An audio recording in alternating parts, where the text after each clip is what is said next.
So the new unit that we are going to start is Unit 5, and we're going to talk basically about the parts of an atom, so atomic theory, atomic structure, what have you.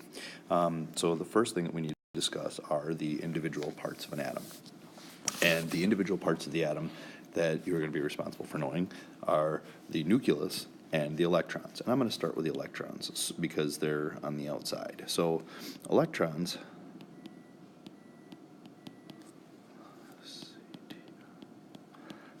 are these guys right here. They exist in orbitals, and orbitals are regions or areas around the nucleus of an atom.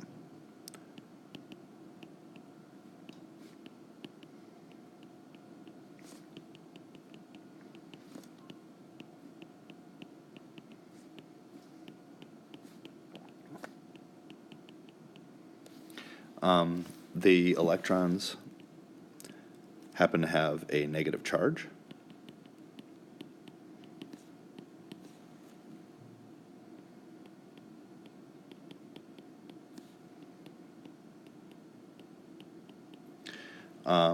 And are really tiny.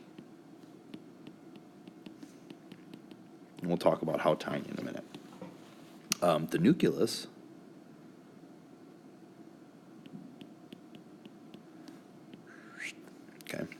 the nucleus is the center of the atom.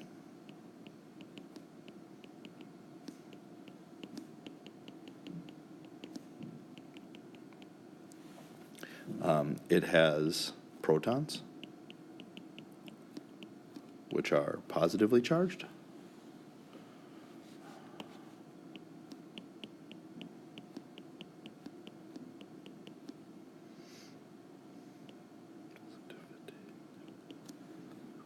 Positively, I don't even know if that's a word, positively. Let's try that again. Okay, so they are positively charged. Positively charged.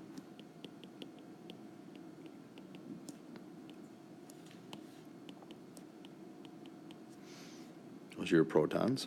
And then the nucleus also has neutrons,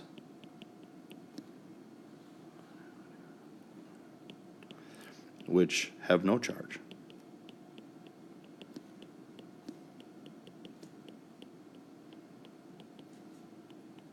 Now, this shape, so the protons would be these guys here, and the neutrons would be these guys here. Okay. Now the other thing is that this picture of an atom is one that's commonly used in science and in movies and things like that, but that's not how an atom actually looks. So we're going to talk a little bit more about how an atom sort of looks going forward. So the other type of, the other parts of the atom, or more specifically, is something that we call the Bohr model.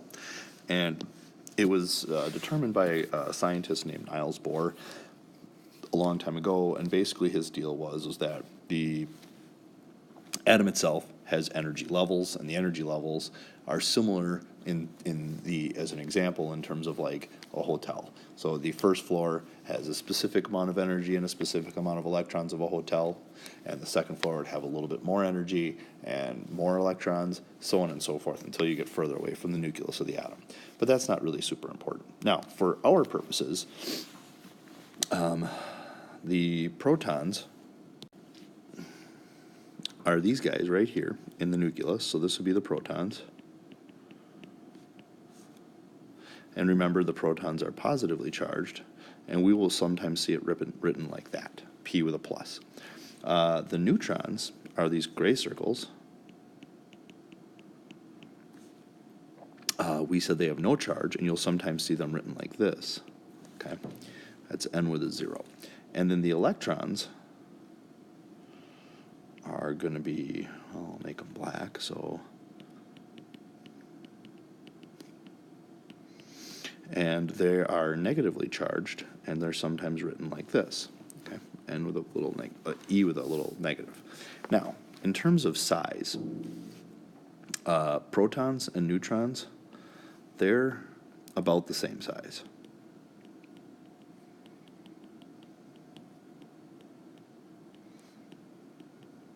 Okay, so excuse me, protons and neutrons in the nucleus of the atom are roughly the same size. But protons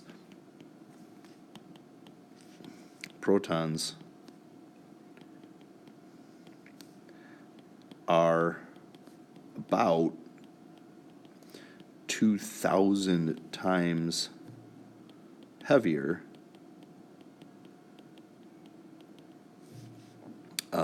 than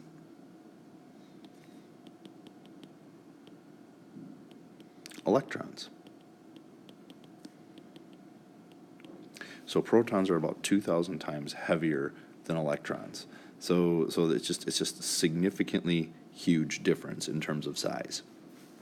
Now, the other thing that we need to talk about is the mass number of an atom. So the mass number of an atom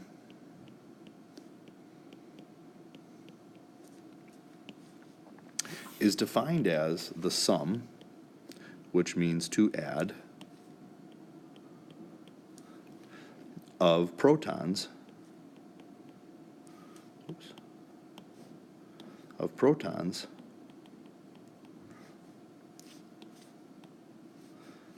and neutrons. So what that would really look like would be mass number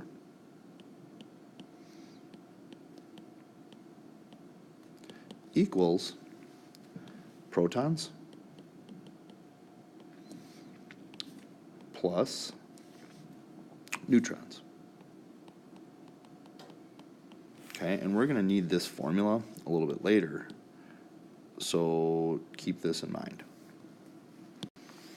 Now, where do we get some of this information? And the periodic table is actually a wonderful tool that gives us some of this information. So what you might see on your periodic table, a symbol that looks something like this. Like you might even say underneath it the name of it, which in this case is boron. Okay, but the number on top, the whole number on top, is referred to as the atomic number.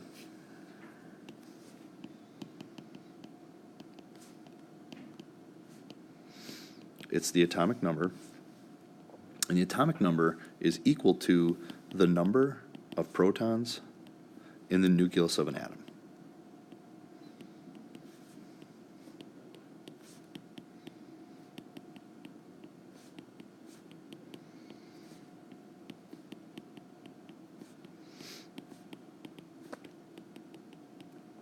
Okay.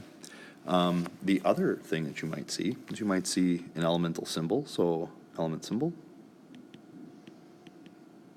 G.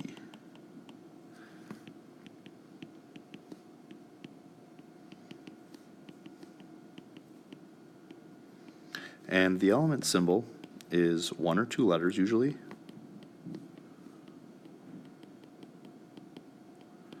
If there are two letters,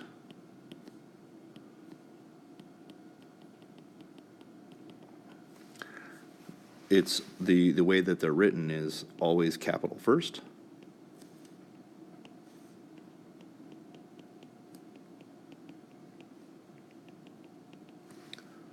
followed by always capital first, followed by lowercase. So you might see something like, this would be CO, this is correct, versus C capital O, that's not correct. So you can't do this, but you can do this. And then underneath it, you see something called the average atomic mass.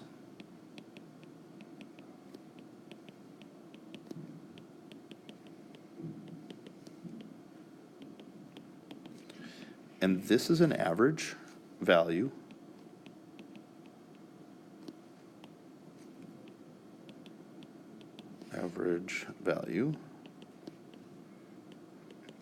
for all of the atoms of this element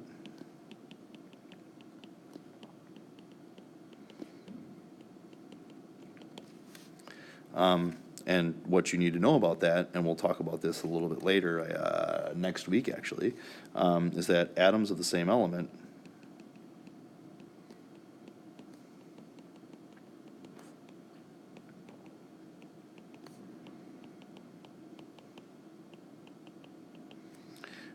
can have different mass numbers.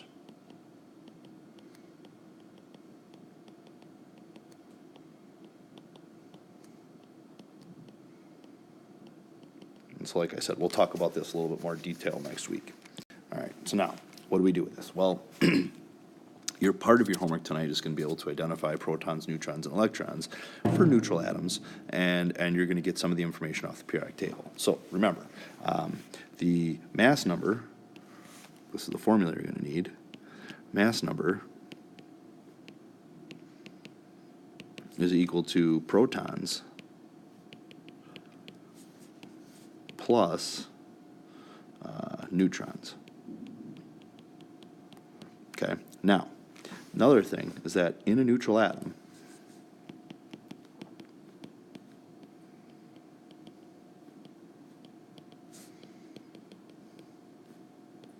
the protons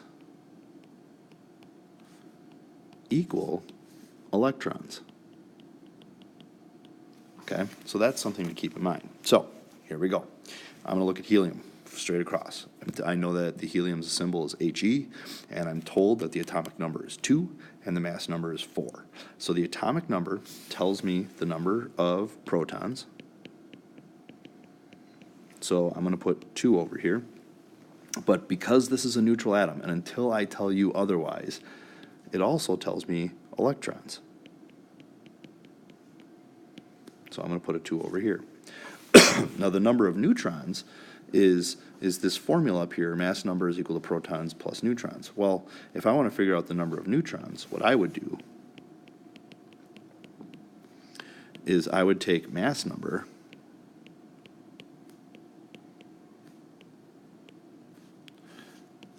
minus protons.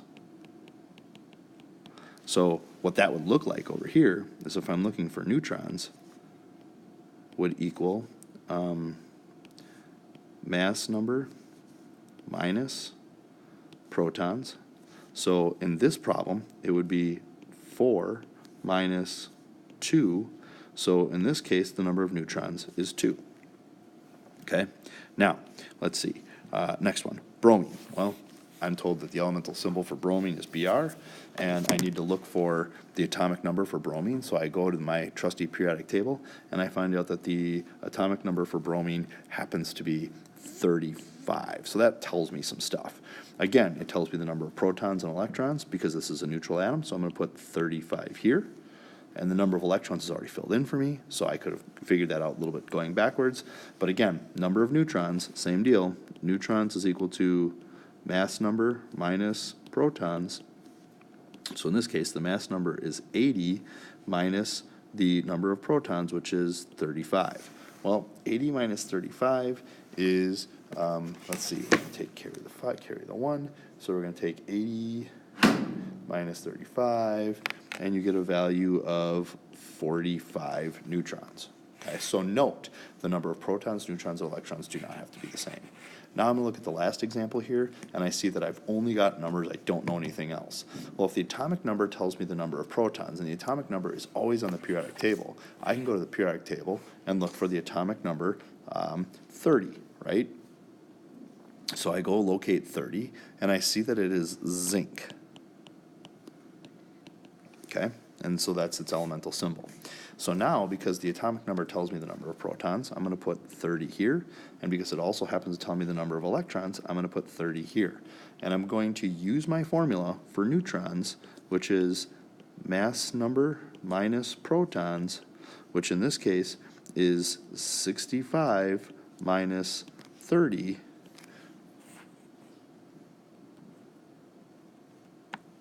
And that value is going to be 35.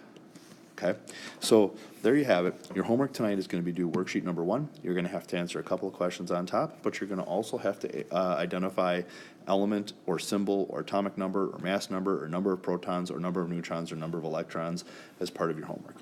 Good luck with that, and we will check that in tomorrow.